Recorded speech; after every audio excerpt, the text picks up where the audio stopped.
Monsieur le Président de l'Assemblée générale, Mesdames et Messieurs les chefs d'État et de gouvernement, Monsieur le Secrétaire général de l'Organisation des Nations Unies, Mesdames et Messieurs, à l'entame de mes propos, je voudrais vous adresser les chaleureuses salutations de Son Excellence le colonel Assimi Goïta, président de la transition, chef de l'État du Mali, celle du gouvernement et du peuple malien. Je voudrais ensuite vous adresser, Monsieur le Président, les chaleureuses félicitations de la délégation malienne pour votre brillante élection à la présidence de la 79e session de l'Assemblée générale. Votre beau pays, le Cameroun, pays africain frère et ami, entretient d'excellentes relations avec mon pays.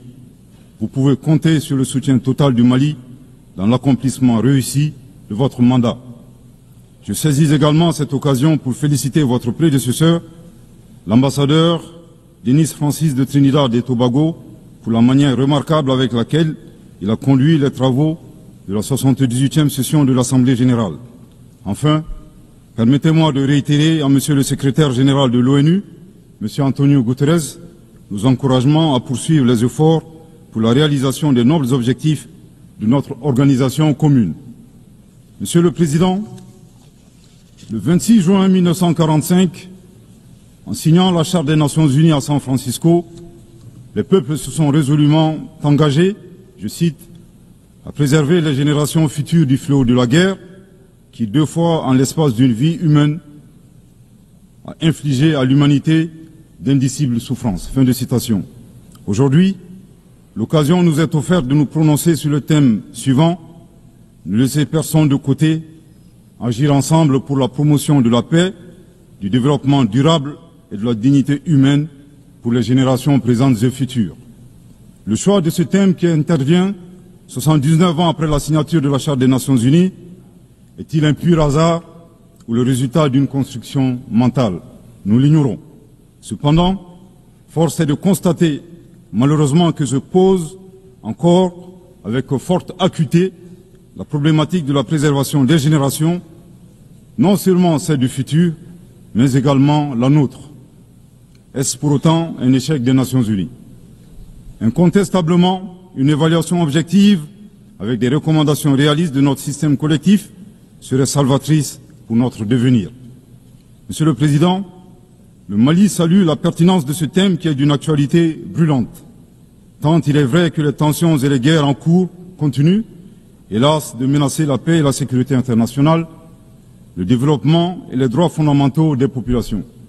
Cette remarque est celle d'un pays qui a connu depuis 2012 une crise multidimensionnelle complexe ayant entraîné la perte de plus de la moitié de son territoire et de nombreuses victimes innocentes, suite à une association à la fois incestueuse et opportuniste de groupes terroristes et de groupes armés. Monsieur le Président, le drame du Mali remonte à l'allégeance à Al-Qaïda du groupe salafiste pour la prédication et le combat, le GSPC algérien le 11 septembre 2006, exacerbé par l'intervention militaire hasardeuse de l'OTAN en Libye en 2011. La déstabilisation de ce pays frère a aggravé les facteurs d'insécurité dans nos pays, à savoir le terrorisme, les trafics en tout genre, le blanchiment de capitaux, les conflits communautaires manipulés par les terroristes et leurs sponsors étatiques étrangers et les actions violentes d'individus isolés.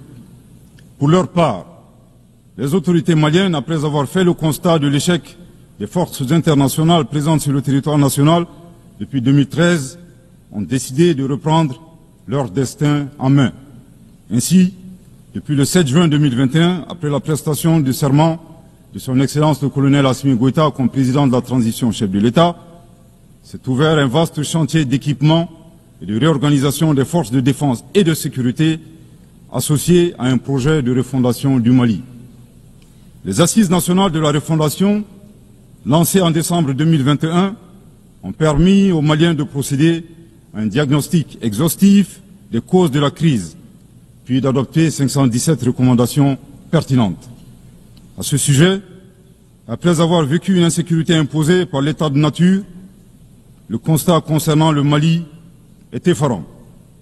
Violenté, humilié, pillé et torpillé, abandonné en plein vol, poignardé dans le dos, les expressions ne sont pas limitatives pour décrire la souffrance subie par le peuple et les forces de défense et de sécurité maliens.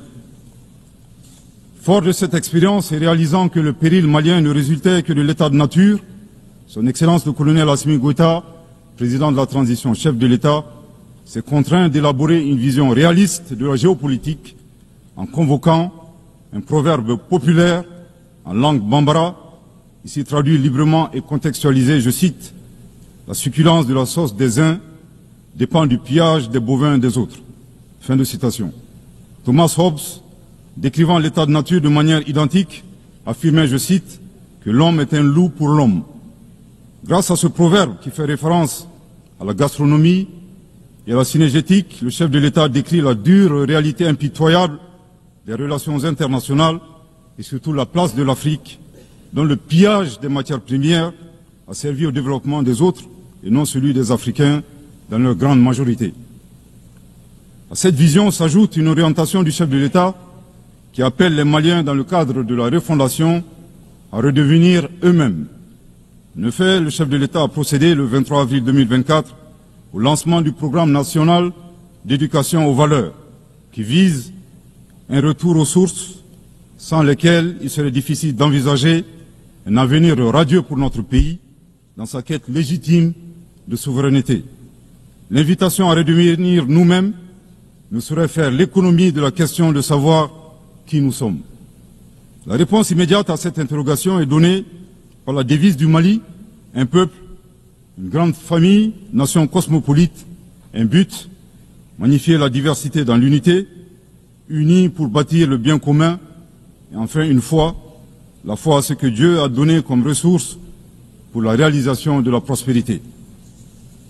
En vue de donner plus de relief à la définition du Malien, le professeur Ibrahim Diaye, expert au sein du comité chargé de la mise en œuvre du programme national d'éducation aux valeurs, indique que le Malien se caractérise d'une part par 5 valeurs cardinales, à savoir l'humanitude, l'empathie, l'obligation de transmettre les valeurs humaines aux générations futures, le sens de l'honneur, l'acceptation de la différence et de l'altérité au plan sociétal, humain et culturel, et d'autre part 5 principes inviolables en lien avec le pays lui-même, à savoir un Mali indivisible, inaliénable, non hypothécable, nul ne peut en disposer comme propriété privée, impérissable.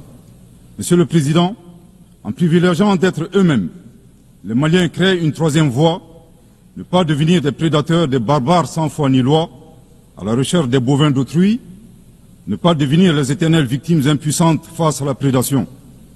La voie médiane promue par le Mali consiste à réaliser notre développement en empruntant un chemin plus vertueux. Veiller au respect de notre souveraineté tout en respectant celle des autres. Refuser l'hétéronomie tout en refusant de nous ingérer dans les affaires intérieures des autres.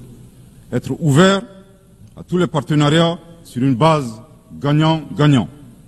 Aussi, il est important de relever que ces principes et valeurs caractérisent, mutatis mutandis, les peuples frères du Burkina Faso et de la République du Niger. Concernant le processus de transition politique au Mali, il convient de rappeler que, à l'issue des assises nationales de la refondation, le peuple malien a fait le choix de mener des réformes politiques avant d'organiser les élections, en vue d'ancrer profondément une gouvernance vertueuse.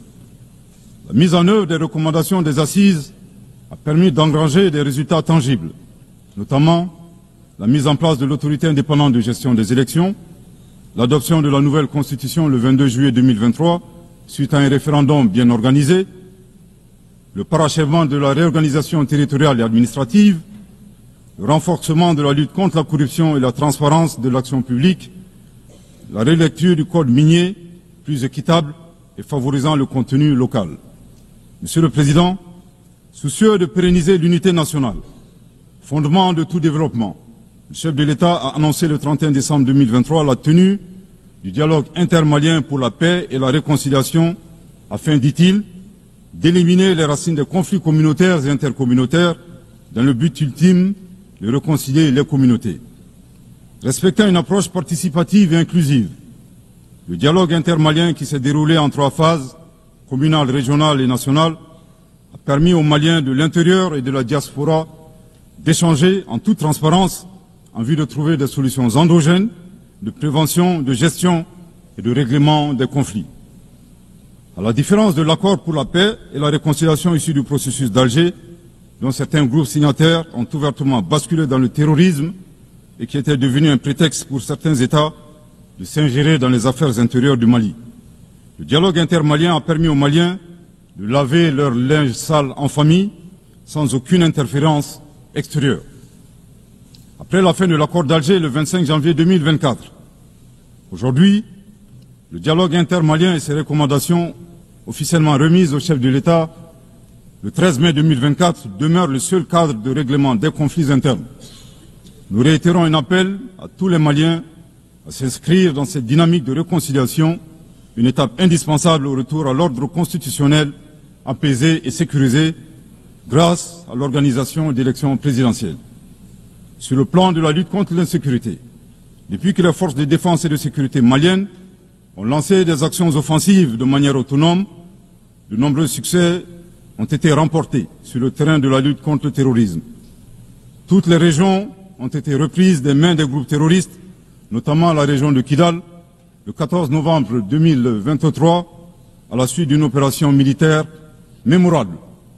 Aujourd'hui, les groupes terroristes ont été sérieusement affaiblis. Les forces de défense et de sécurité sont déployées sur l'ensemble du territoire national. En outre, les actions offensives de nos forces se poursuivent pour démanteler les réseaux terroristes résiduels. Le gouvernement du Mali reste conscient que la réponse uniquement sécuritaire a ses limites. C'est la raison pour laquelle, en appui à l'action militaire, le gouvernement du Mali s'est doté d'une stratégie globale et intégrée ayant pour objectif la restauration de l'autorité de l'État sur l'ensemble du territoire national. Elle comprend des mesures politiques, administratives, de développement économique et social, y compris le dialogue avec les groupes armés et la fourniture des services sociaux de base à nos braves populations. En dépit de ces résultats fort appréciables, ces groupes criminels gardent encore une certaine capacité de nuisance dans leur tentative désespérée de porter atteinte à notre intégrité territoriale et de terroriser nos populations. Avec, et je me dois de le déplorer du haut de cette tribune, le soutien de sponsors étatiques étrangers. Les sponsors étatiques étrangers. Après des années de dénonciation de ces acteurs étatiques qui soutiennent le terrorisme international, les autorités ukrainiennes ont violé ouvertement et de manière inédite la Charte des Nations Unies ainsi que les conventions et résolutions pertinentes des Nations Unies relatives à la prévention et à la lutte contre le terrorisme. Lorsque des officiels de ce pays, ayant confondu la scène internationale et la scène de théâtre, ont avoué la participation active de leur pays à la lâche attaque terroriste ayant visé une patrouille des forces de défense et de sécurité du 24 au 26 juillet 2024 à Tinzaouatin dans la région de Kidal. Monsieur le Président, au regard de la complexité de la situation au Sahel, et motivés par leur seul désir de prendre le destin de leur pays en main, Leurs Excellences, le capitaine Ibrahim Traoré, président du Faso, chef de l'État du Burkina, le colonel Assimi Gota, président de la transition, chef de l'État du Mali, et le général de brigade Abdourahmane Tiani, président du Conseil national pour la sauvegarde de la patrie, chef de l'État du Niger, ont dans un premier temps institué l'Alliance des États du Sahel, une architecture de défense collective et d'assistance mutuelle dans la lutte contre le terrorisme, en signant la charte du Litpako Gourmand le 16 septembre 2023.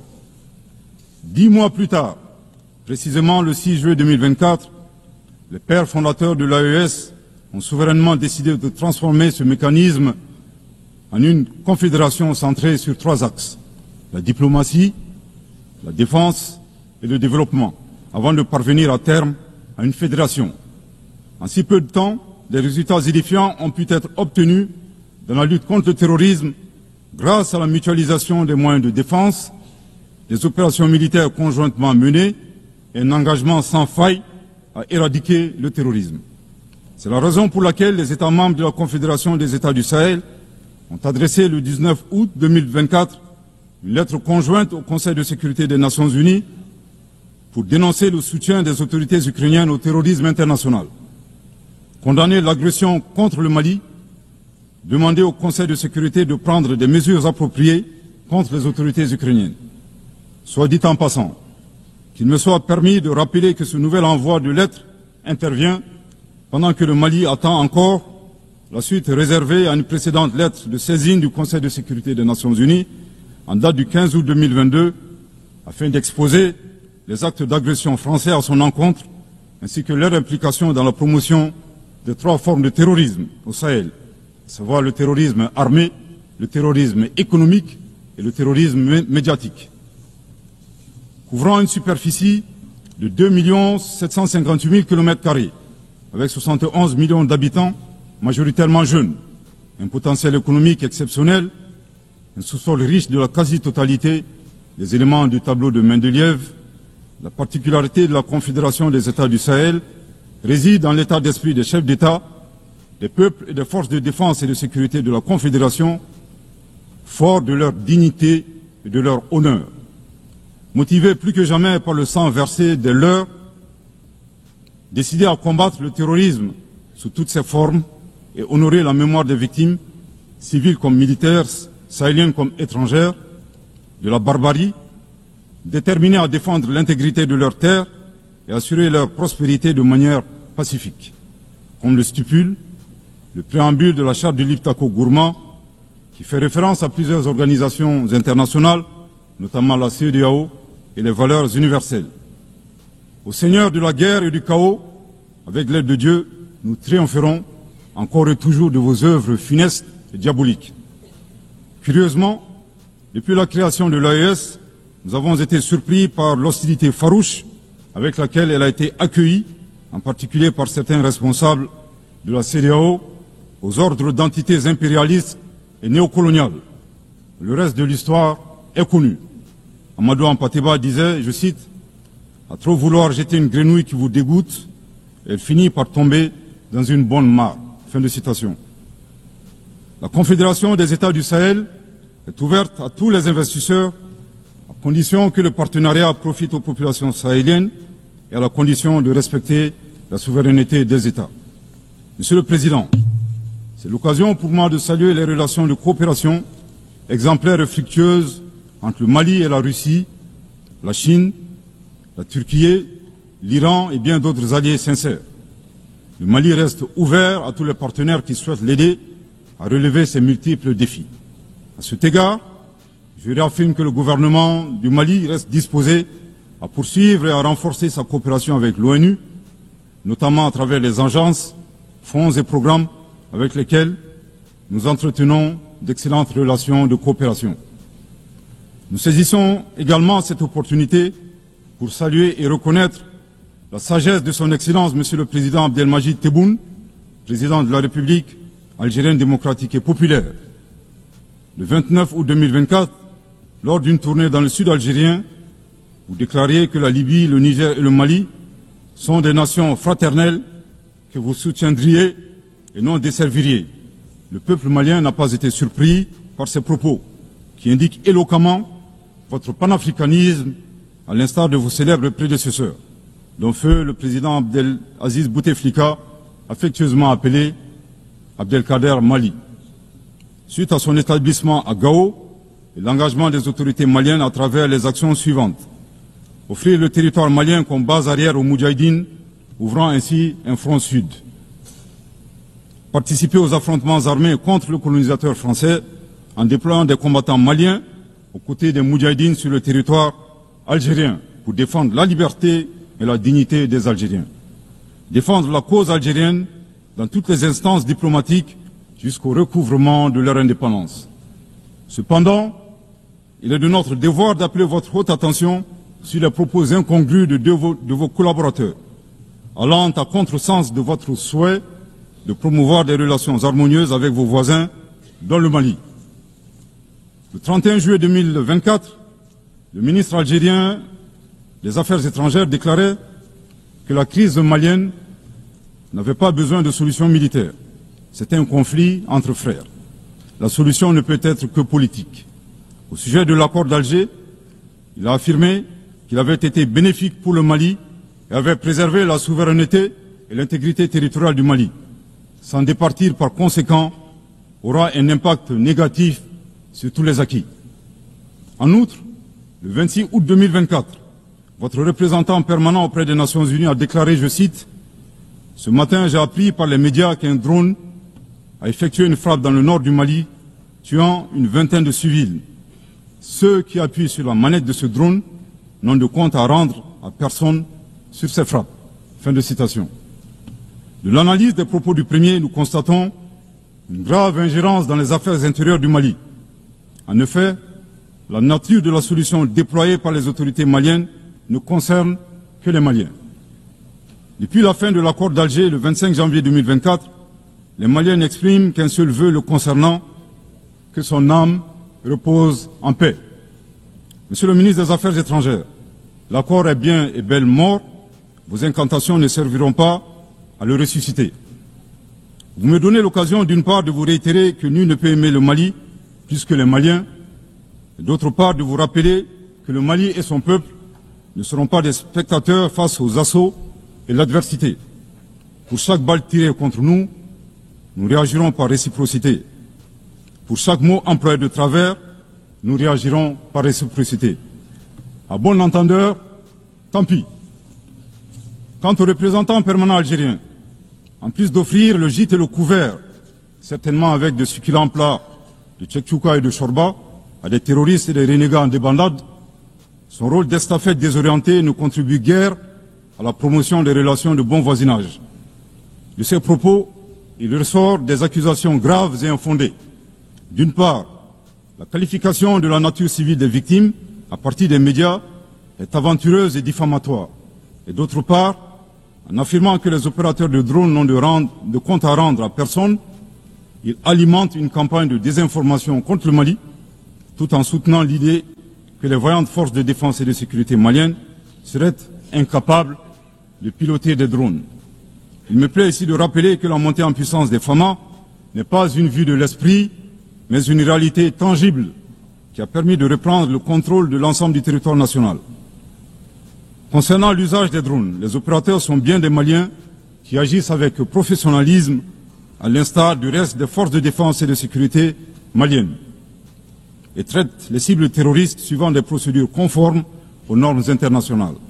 À titre de rappel, il y a quelques années, les acteurs de l'instrumentalisation des droits de l'homme, déterminés à ternir la performance antiterroriste de l'armée nationale algérienne, ont mis en exergue la question subversive du qui tue qui. Aujourd'hui, nous sommes troublés que le représentant permanent algérien ait rejoint la tendance manipulatrice des droits de l'homme pour s'attaquer à l'armée malienne. Le Mali exige de ces deux énergumènes diplomatiques qui cessent d'entrer dans l'histoire à reculons. Manifestement, ils ignorent tout à la fois de l'histoire entre les peuples frères du Mali et de l'Algérie et la contribution exceptionnelle du Mali à la guerre de libération algérienne, et certainement de la géographie, car ils considèrent à tort le Mali comme une wilaya, c'est-à-dire une province algérienne.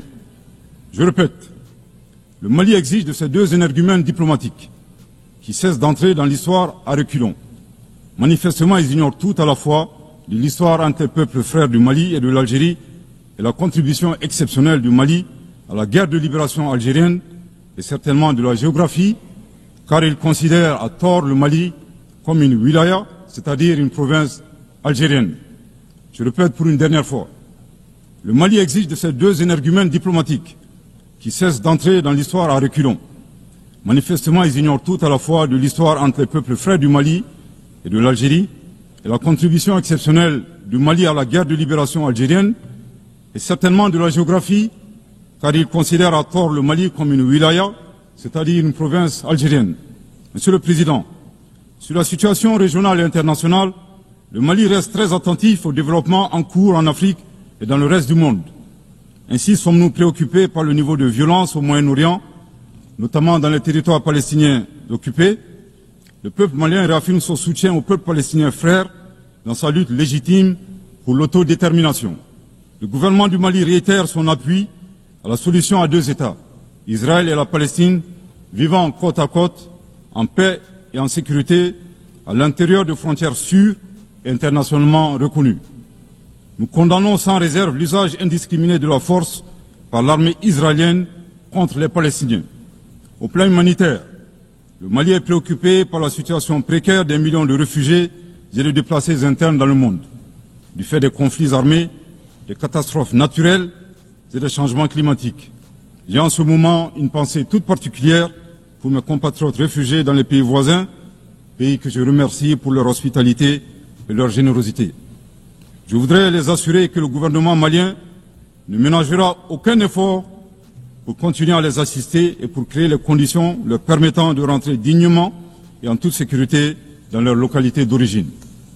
Les multiples défis à la paix et à la sécurité internationale appellent à la réforme de l'architecture dédiée des Nations Unies.